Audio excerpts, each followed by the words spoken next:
A very warm welcome to everyone on the Grownlearn Podcast. This is Zorina.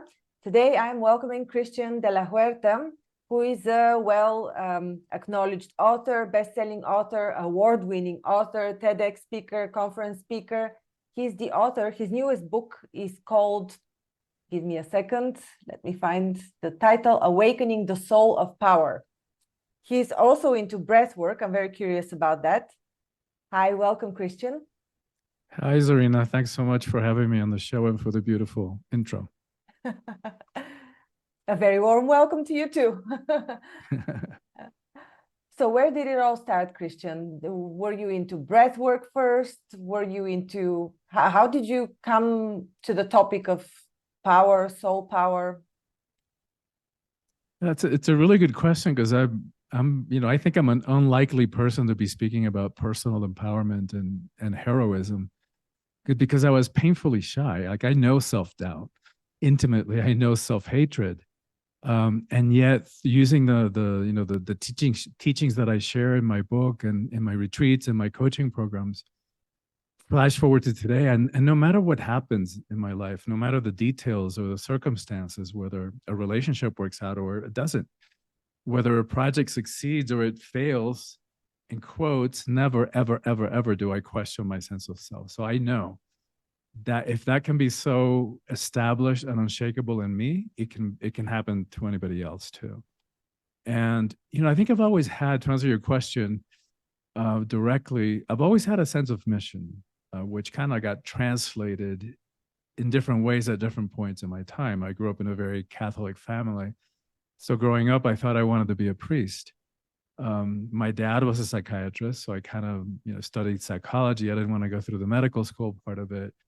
But then realized that I was on a track to get a PhD in psychology until I realized that it wasn't enough because psychology, at least the way that it was taught then, it was leaving out a huge part of being human, which is the whole spiritual aspect, however you define that. And so when I did my first breathwork session, my very first one, I jumped tracks. I never went for the PhD. And I've been offering breathwork as a healing modality for the last 30 years all over the world. And why was that? What happened at this first session? What did you experience that was so life-changing or path-changing? Great question.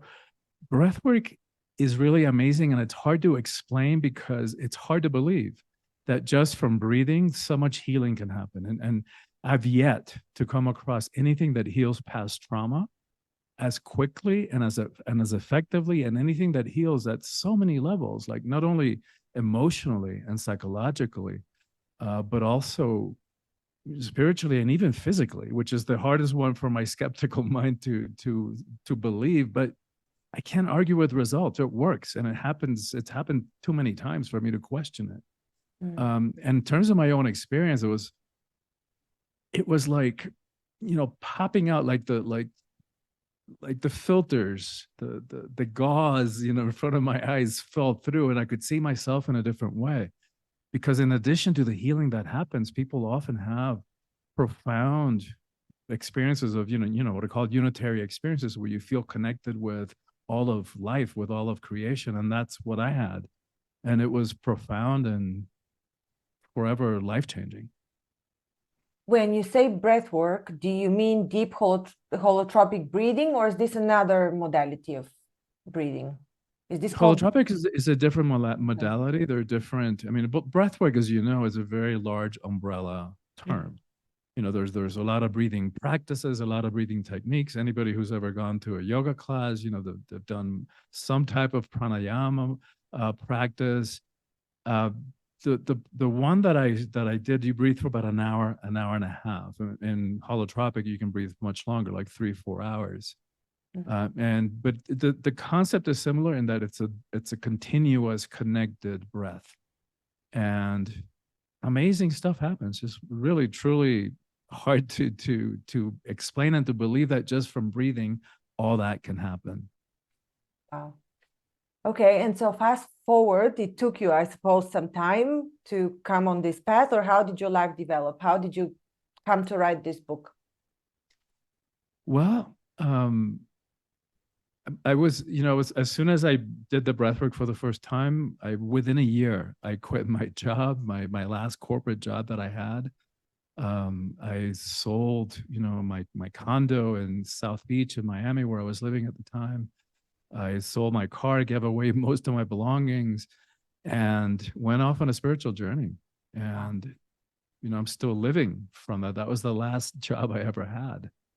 And yet the mission is the same, right? I'm still, what drives me is making a difference, is contributing to real human lives in a way that can really make sense, and to free ourselves from the self-made prison of the mind that keeps us stuck in fear and limitation, in victimization and projection, defensiveness.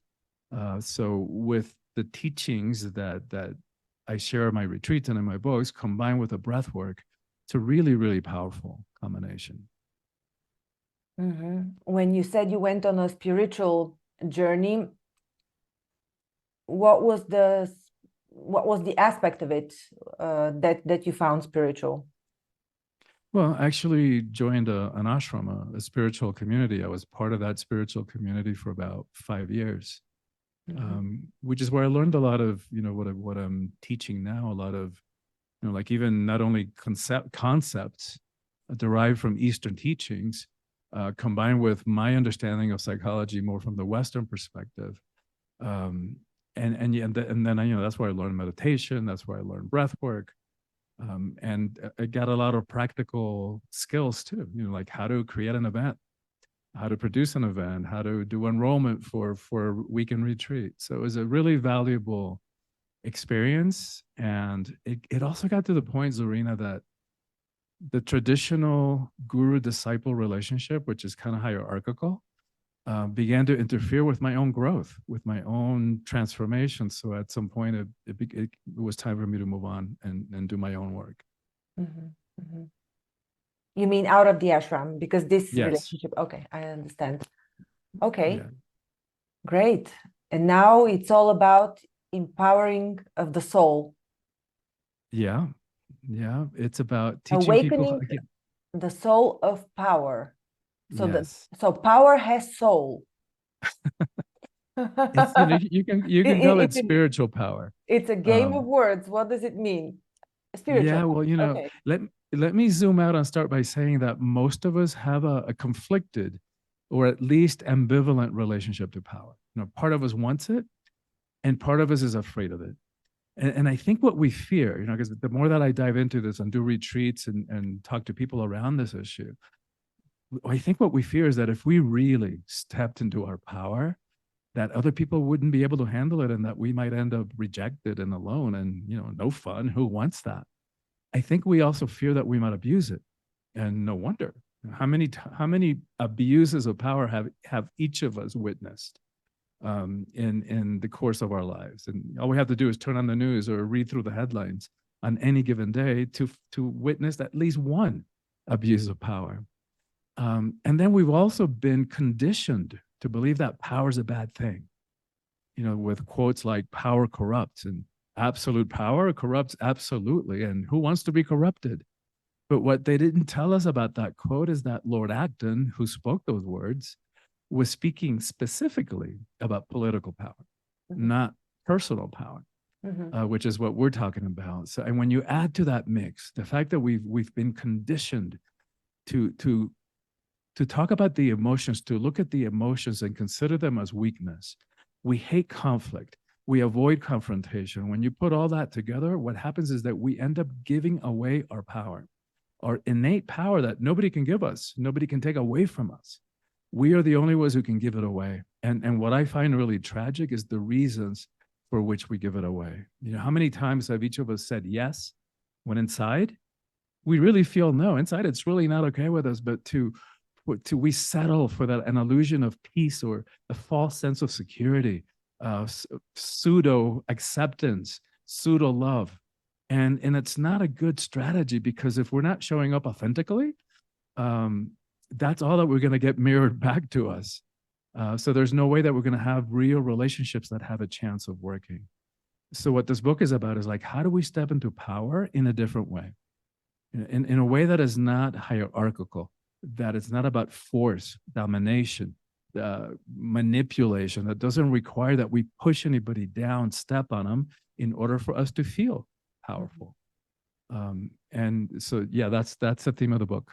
Yeah, awesome. It's something that I used to call building of character, because character is, according to some definitions that I've read, is a spiritual concept. Some say that your soul is actually your character that you carry throughout lifetimes. You come with this character in a way. That's interesting. I hadn't heard that way of looking at character, but I like it. While you were talking about political power, I was also thinking of one study that I remember reading, talking about abuse of power being done mostly by males. So that's why they argued that when there are women in boards of companies or in politics, there's much less corruption, much less abuse of power, which is only to an extent true, because I can give a lot of examples from recent years of instances where women at very high ranks abused power. They were involved in corrupt practices. You make the distinction in your book between women power and men power. How is that different on a soul level? Yeah, at the soul level,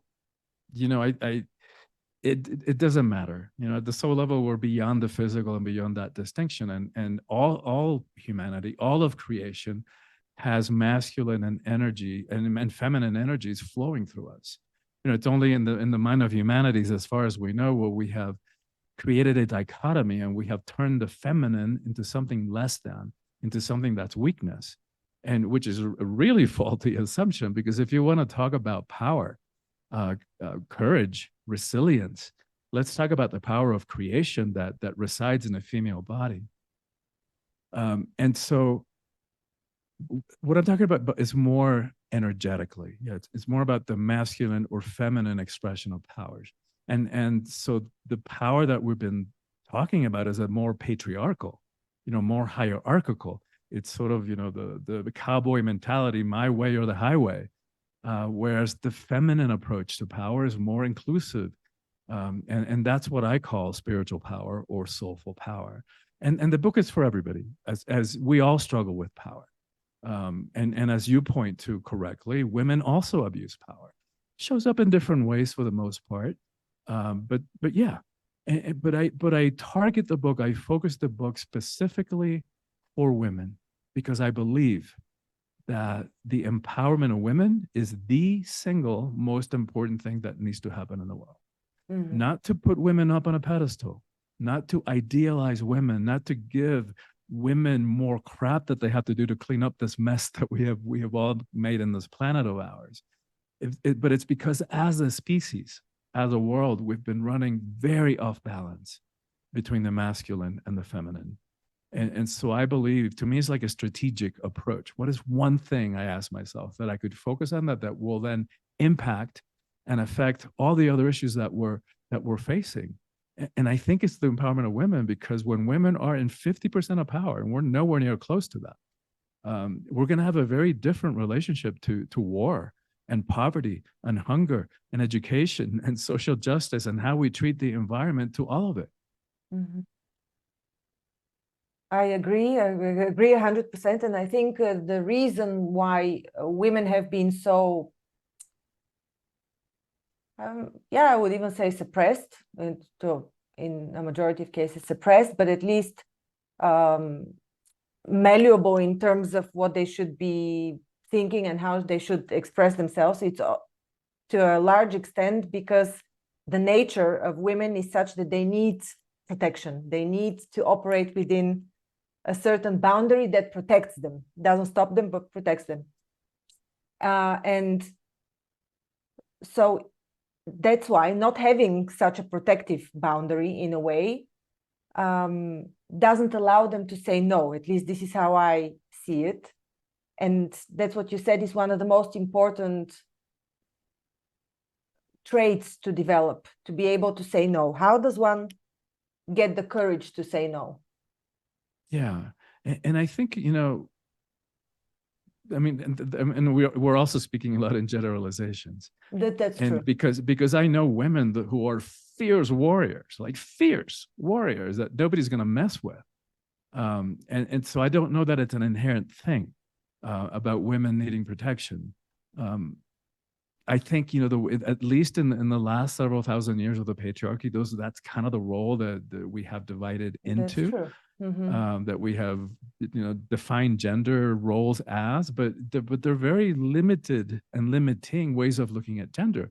And we should say, by the way, that this is not about knocking men or criticizing men. Men also pay a price for what we're talking about, for this imbalanced approach to power, for this hierarchical. Let's look at a couple of numbers real quick. The longevity, like in the U.S., where I'm emigrated to when we were kids. I'm Cuban born. Women outlive men by 5 years. Globally, 7 years. Mm-hmm.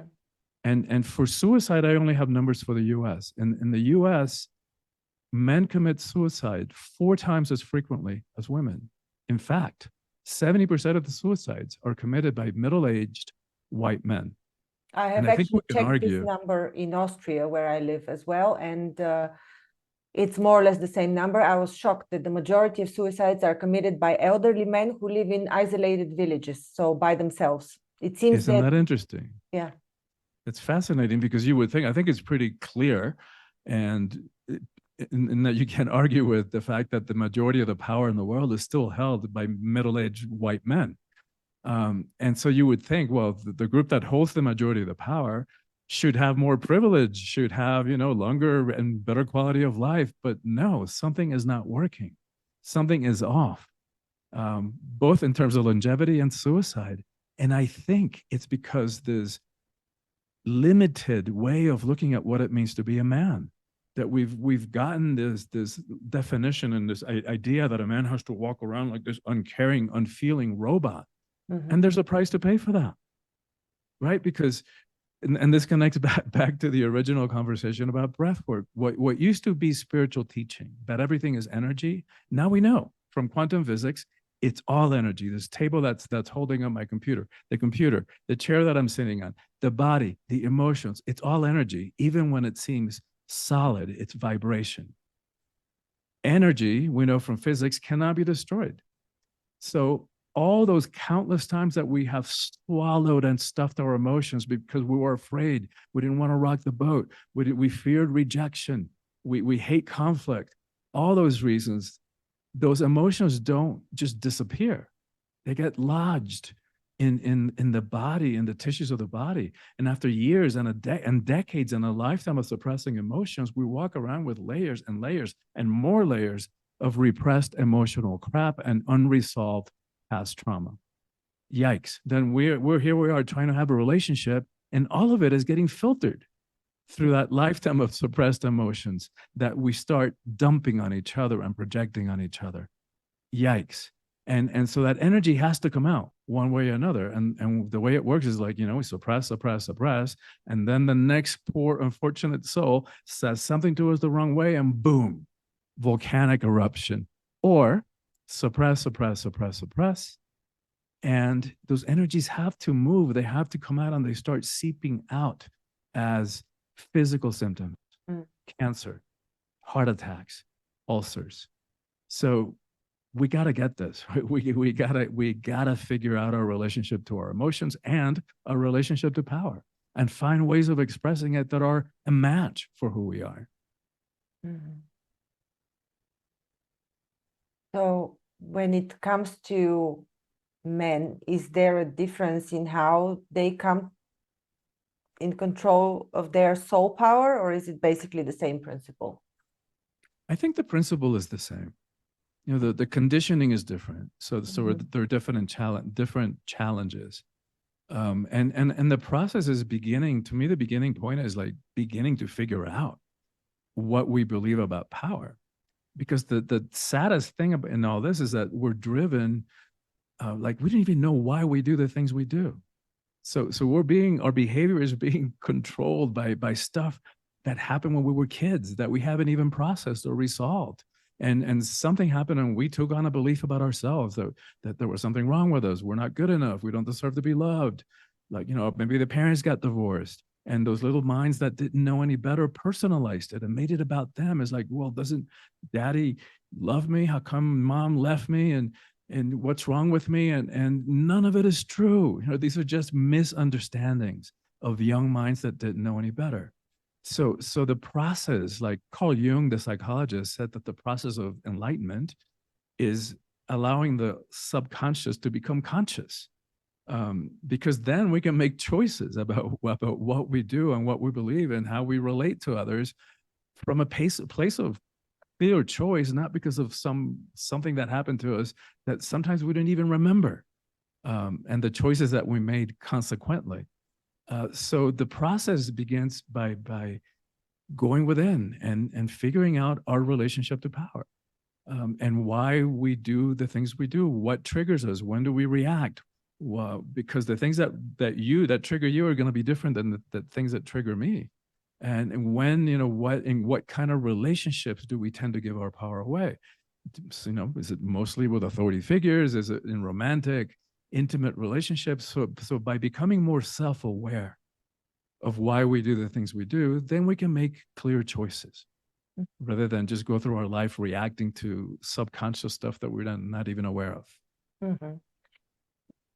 That's, I think, quite understood on a logical level. The question is what method you use to access the subconscious mind, because I personally train people and practice myself a variation of the Silva method. So I'm aware of, methods to release trauma.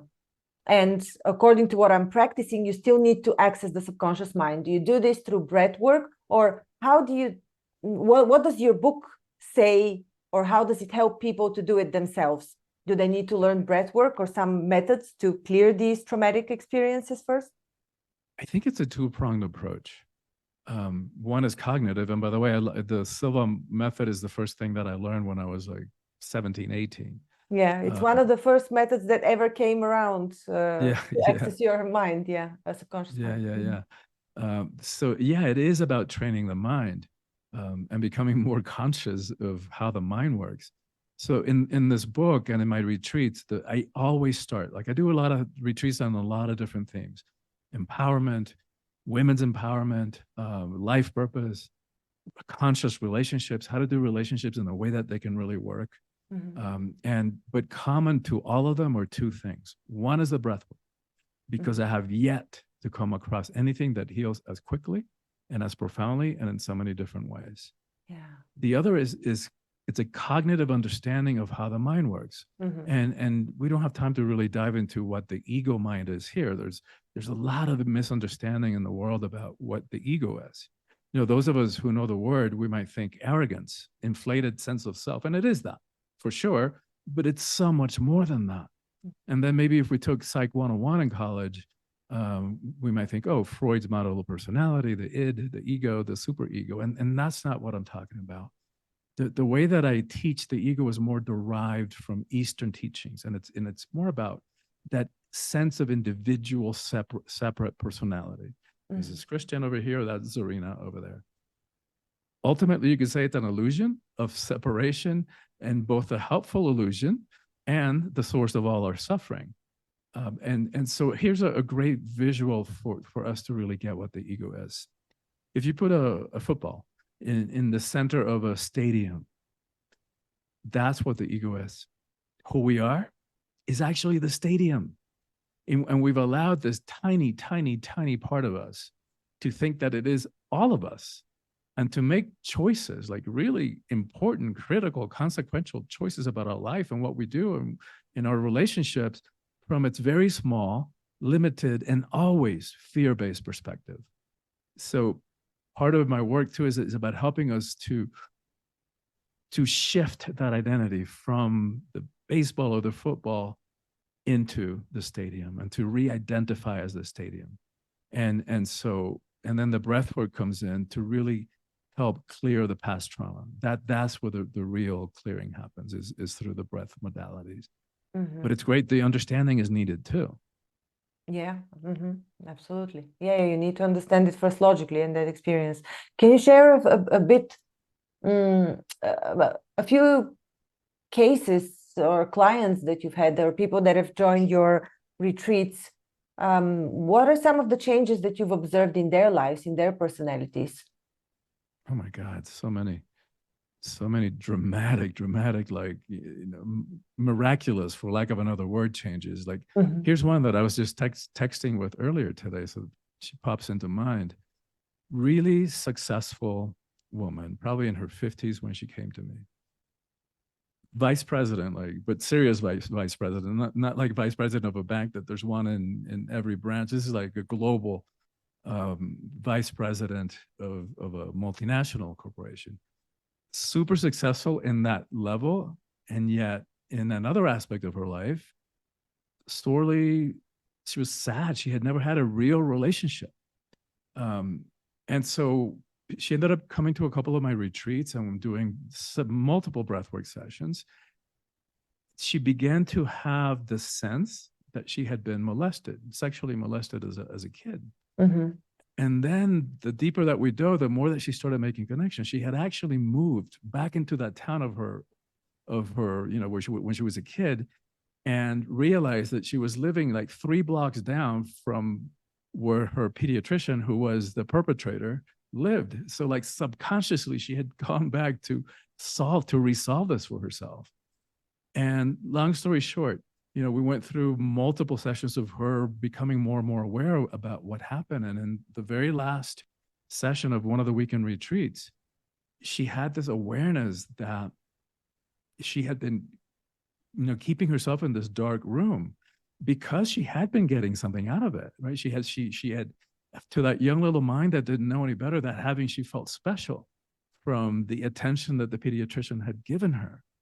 And so once she let that go and let herself out of the room, like everything shifted. That was on a Sunday. On Tuesday, she was speaking to a friend of hers who said, I don't know why I hadn't connected this before, but you need to meet my friend so-and-so.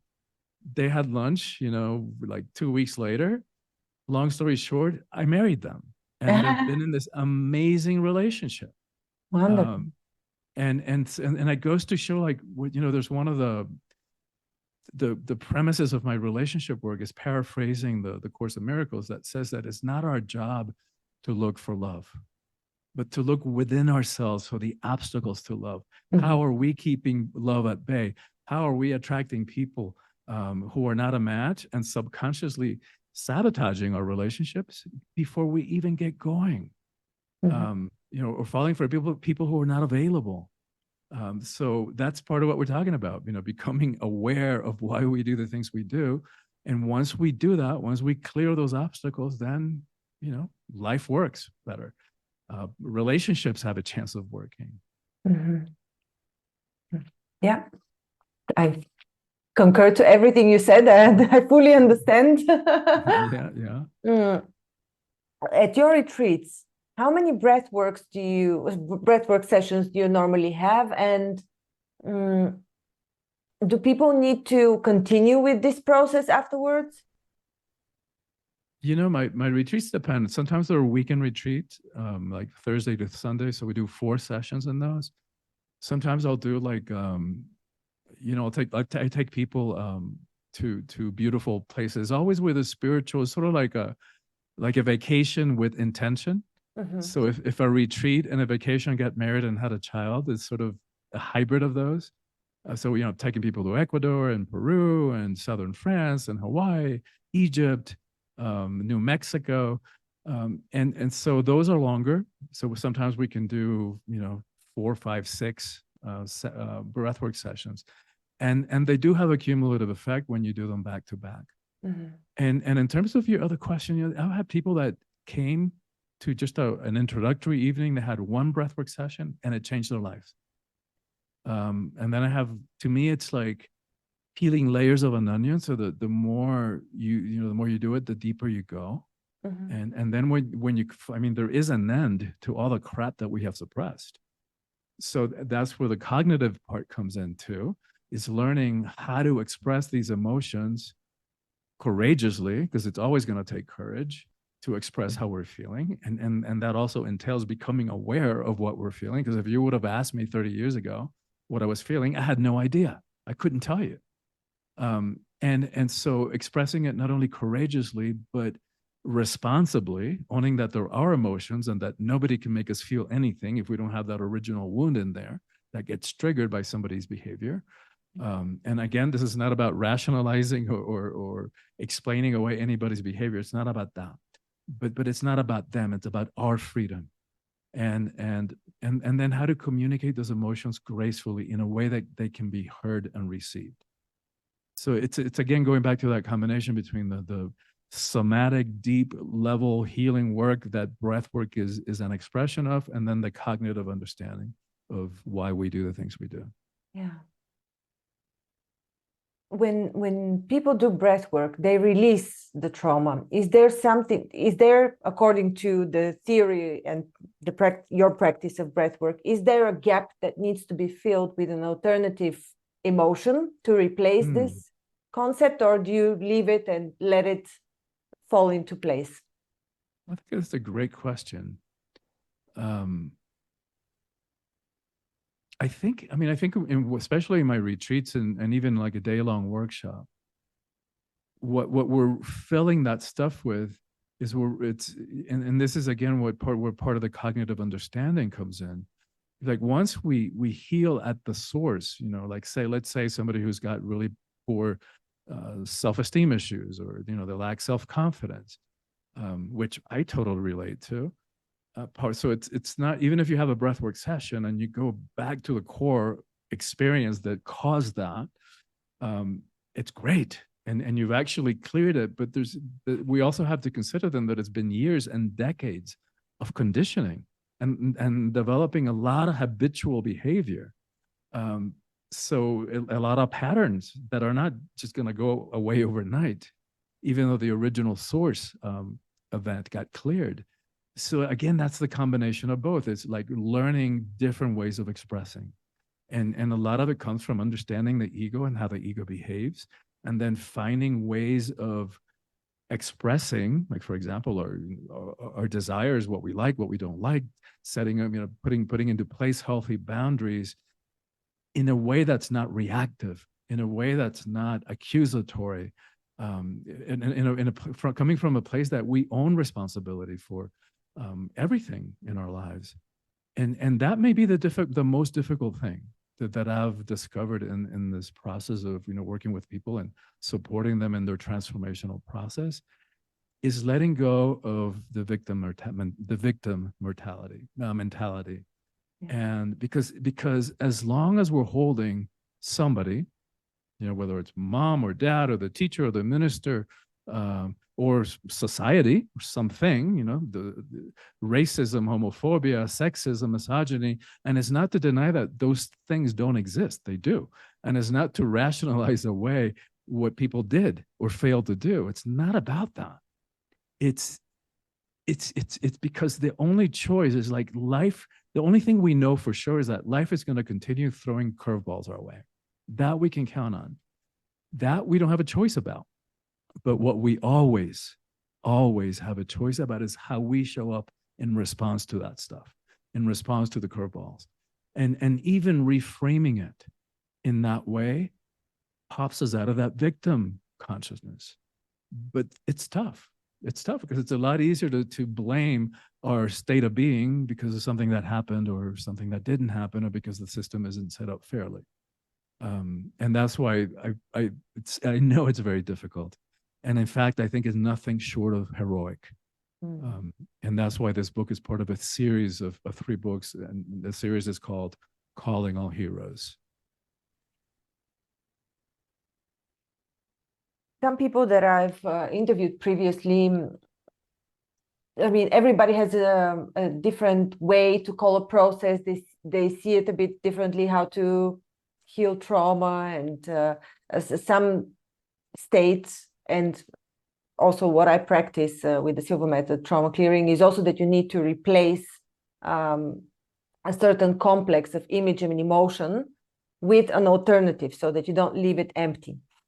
Now, I I understand that the habits still remain. And there was somebody whom I recently interviewed, Rebecca Whitman, and when I asked her specifically about that, what about all these groove ways, the habits, basically, your energy flows a certain way, you're used to acting and reacting a certain way, even though the pain is gone and the image is gone, the cause. Yes.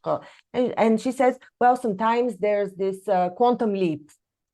Have you observed this, that there's a quantum leap and people suddenly change their whole mindset? That's true too. I have witnessed that. Yeah, which is why I kind of held myself back from making a real general statement about that. I think for the most part, it is important, and it's part of finding, replacing patterns with healthier patterns, or at least new ways of looking at ourselves. And that's where my teachings of the ego come in, right? So we stop identifying as the little football, and we start re-identifying as the stadium, which has a whole different way of being. Mm-hmm. And I've seen that happen really quickly sometimes.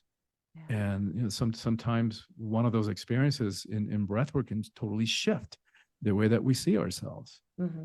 And I've noticed too, like, people who come to my retreat, which I'm just now starting to do live events again, because even though we needed to be breathing during the pandemic, we couldn't be breathing together in a room, mm-hmm. in the same room.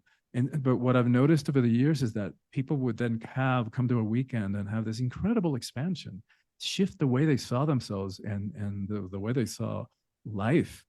And when they went back home, if they didn't have a support system, practice, a system of accountability to keep themselves, going for what they said they wanted, it's easy. It's not hard to get sucked back into the demands and the responsibilities and the distractions of day-to-day life. Yeah. And then, pretty soon those old voices of fear and self-doubt would start sneaking up again and dragging them down, and they'd have to come to another retreat. What I'm grateful to the pandemic for, one thing that I am, and without, minimizing the tragic aspects of it, is that for me, after 30 years of doing retreats, I couldn't. My income came to a screeching halt. I remember the last retreat that I did in 2020. And so it forced my hand to do what I'd known for years that I needed to do, which was to develop virtual online programming, because not everybody's going to be able to come to one of my weekend retreats. So that's what I did. So now I'm starting to do the retreats again with the breath work. And one thing that I'm really appreciating about this, I developed a year-long coaching program. What I'm really appreciating about it is that I get to stretch out the teachings over the course of a year, deliver it bite-size. I know how busy everybody is. So weekly content, but with two different things that I'm not able to do on a weekend retreat. One is interactivity. So along with the weekly content, which is derived from my books, come practices that are designed to integrate the teachings so that they don't stay at the level of great ideas, right? We don't need more information. What we need, we've got information overload.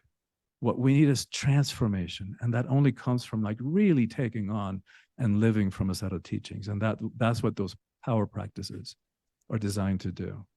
The other thing that I'm able to do in a year-long program is put in a system of accountability. So coaching calls with me every 2 weeks. And in between, they get together in smaller groups, or I call them power pods. And the whole thing is to be both supportive and keep us accountable doing what we said we want to do. And what I've noticed, Arena, is that it's making the transformation much more sustainable, stretching it out over the course of a year, because we're going through our lives and crap is coming up and challenges and relationship stuff and stuff at work. And we get to handle it in real life in these coaching calls in real time. Yeah. Can people join at any time, or is there a starting date? Do you have a certain date for intakes?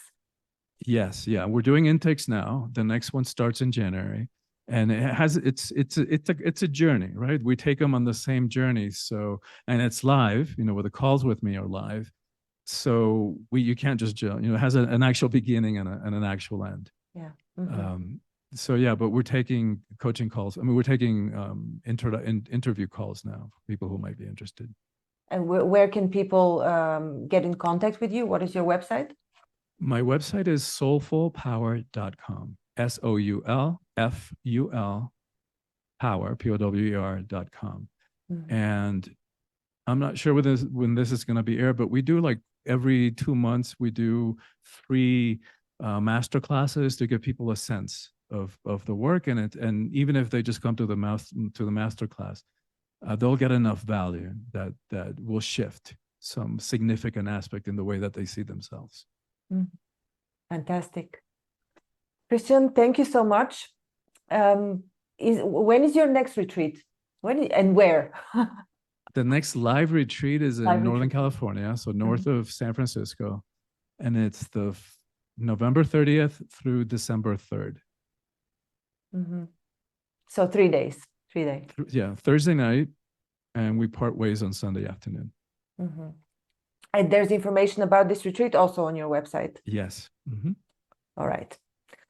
Fantastic. Thank you. Thank you. This was a very interesting conversation. I'm going to look more in depth into breath work.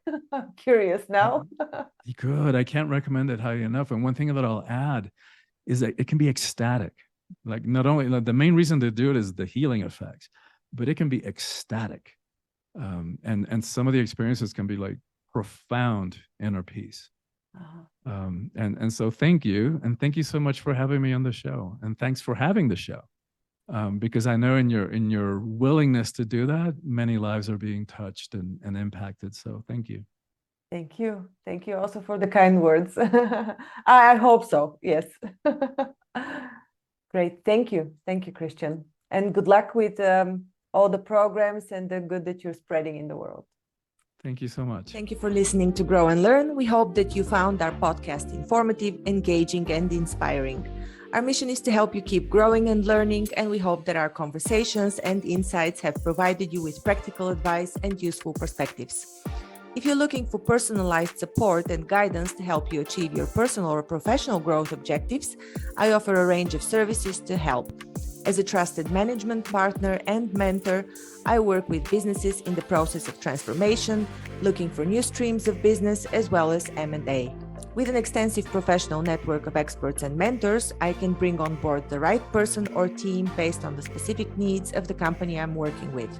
To learn more about the services I offer and how I can help you achieve your goals, visit my website at grownlearn.org. You can also reach out to me via email or social media. I'd love to hear from you.